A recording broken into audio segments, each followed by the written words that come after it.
Nesse vídeo trago Luiz Barsi contando o que motivou seu pai, Luiz Barsi, a construir um patrimônio bilionário investindo em ações da Bolsa de Valores. Qual a mentalidade que fez ele permanecer no mercado por tanto tempo e com consistência? E como foi para ela crescer em uma casa falando sobre investimentos? Vamos pro vídeo.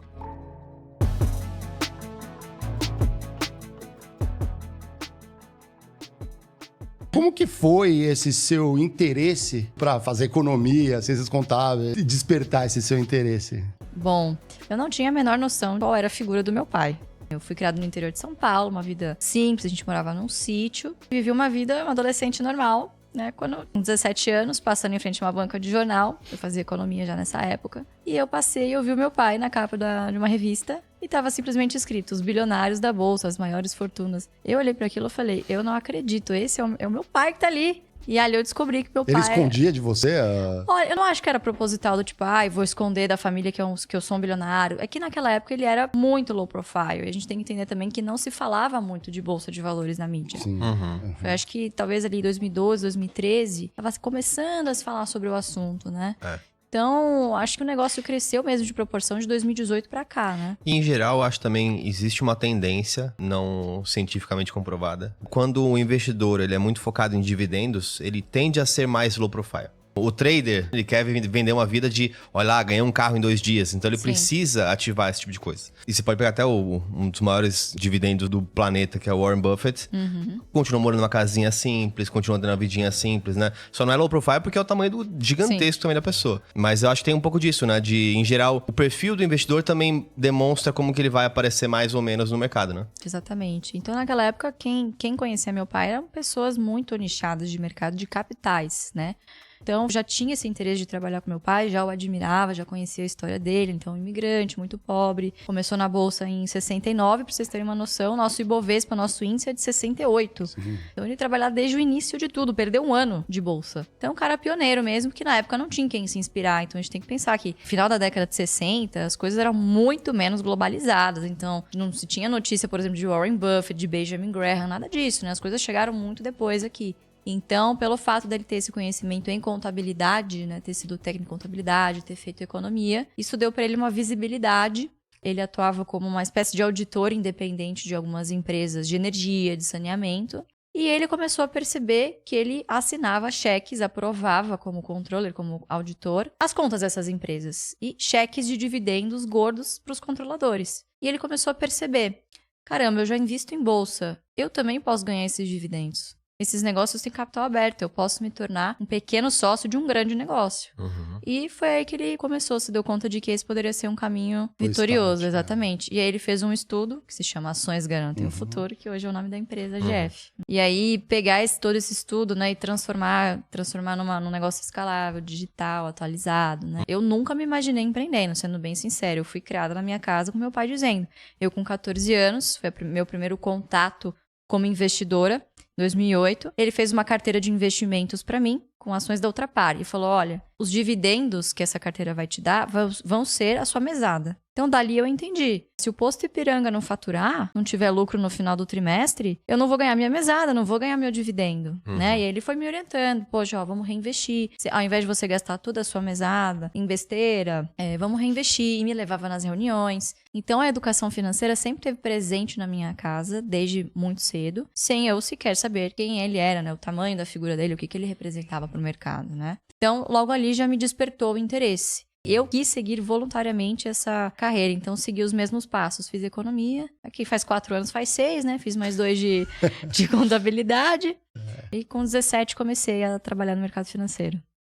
Sua história de ficar bilionária, tem um cara que ele era merchandiser da L'Oréal. E ele trabalhava com um amigo nosso lá, com um diretor. E aí um belo dia ele descobre... Sabe aquelas histórias que parecem fake, assim? Sua tia deixou uma herança... De filme da... A dele era verdade. Caraca. Ele tinha uma tia na África do Sul Meu Deus, que tinha uma mina de diamantes. E aí não tinha quem deixar. Ele chegou em São Paulo e falou assim... Vou ter que pedir demissão. Pô, mas por que então? Eu descobri que eu sou bilionário. E foi pra África tocar o negócio da mineradora de diamante. Meu Deus. Mas não é muito bizarro? O que eu fico pensando, meu pai não é bilionário, mas ele sempre teve uma empresinha pequenininha. E eu sempre falei, né, depois que ele criou os filhos, eu falava pra ele assim, cara, agora vai descansar. né? Vai aproveitar um pouco mais. E ele era o cara que acordava às 7 da manhã pra trabalhar, trabalhava até às 9 da noite, é uma empresa pequena de metalurgia. Agora, uns 2 anos pra cá, ele começou a parar de sexta-feira meio-dia. Mas ainda assim, ele continua trabalhando. Você não tinha esse tipo de pensamento? Falou assim, nossa, mas vai fazer outra coisa, toca algum outro sonho. Você teve esse tipo de questionamentos? Tipo, uma vez que você tem todo o dinheiro do mundo, poder fazer qualquer coisa no mundo? Olha, não muito, porque eu sempre vi meu pai como uma pessoa muito feliz e realizada. Principalmente agora, depois que a gente escreveu a autobiografia dele, eu tive a oportunidade de participar de todo o processo, né? Foram 18 meses. Eu comecei a perceber, né, que a origem das coisas. Então, a pobreza, ela deixa marcas muito individuais em cada um. Então, pra vocês terem uma noção, ele começou na Bolsa de Valores, não pra ficar rico, pra nunca mais voltar a ser pobre. Então, ele diz, eu nunca imaginei na minha vida ser um bilionário. Assim, isso não faz diferença pra mim. Porque quando você tem todo o seu patrimônio em bolsa, e o seu foco é dividendo, muito do que você disse no início, você exorciza o patrimônio, porque isso pode diminuir de uma hora para outra, como aconteceu na pandemia, por exemplo. Foi a primeira vez que eu particularmente vi o patrimônio ir de bilhão para milhão. Então, a gente foi de praticamente 3 bilhões em patrimônio em bolsa para 900 milhões. Se o investidor não tem cabeça para isso e se apega muito a esses números, você não sobrevive. Então, ele sempre deixou muito claro que, eu faço o que eu amo, eu não trabalho como uma obrigação. Eu já não precisava mais trabalhar há muitos anos. Ele fala que ele vai tricotar. Então, hoje, assim, que hoje ele já delegou muitas coisas, né? A gente tem também, não só eu, mas a gente tem um time de investimentos, enfim. Então, hoje, quando dá sexta-feira também, ele vai pra Mariporã, que a gente tem ainda a casa lá, que ele gosta muito, passa o final de semana, joga tênis com os amigos. Então, hoje ele usufrui muito mais. Mas dizer, por exemplo, assim, ele nunca foi um cara que se encantou em comprar barco, avião, jatinho, nada disso. Acho que essa vida simples e confortável já o deixava muito feliz. Mas pra mim o que pegava muito é essa questão do legado, de levar adiante. Eu tenho muitos amigos também que são herdeiros e que, ao contrário, quando se fala de tocar o negócio do pai, arrepia, porque leva como uma obrigação, como um negócio chato, que não tem vocação. E acho que muito também da criação do patriarca, enfim, que criou o negócio. Acho que existe uma pressão natural sobre o sucessor. No meu caso, não, assim, ele levou de uma forma, soube levar de uma forma muito leve e me fez encantar sobre o negócio de ações. Então, eu não me imagino hoje fazendo outra coisa, né?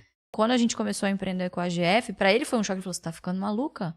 Você vai largar aqui, imagina, a carreira, a gente já tava tudo combinado aqui, você ia tocar minha carteira, os negócios e tal. Eu falei, não, pai, vou continuar fazendo isso, né? Porque eu trabalhava como analista na época, em uma corretora. E nas horas vagas, depois das 18 horas, fazia o AGF, fazia os conteúdos, né? Comecei a fazer os conteúdos e tal. E isso muito nasceu da vontade dos sócios de, levar isso adiante, né? Porque é uma época que o marketing digital tava aflorando muito na parte de finanças e a gente começou a perceber que existia o interesse genuíno das pessoas sobre dividendos.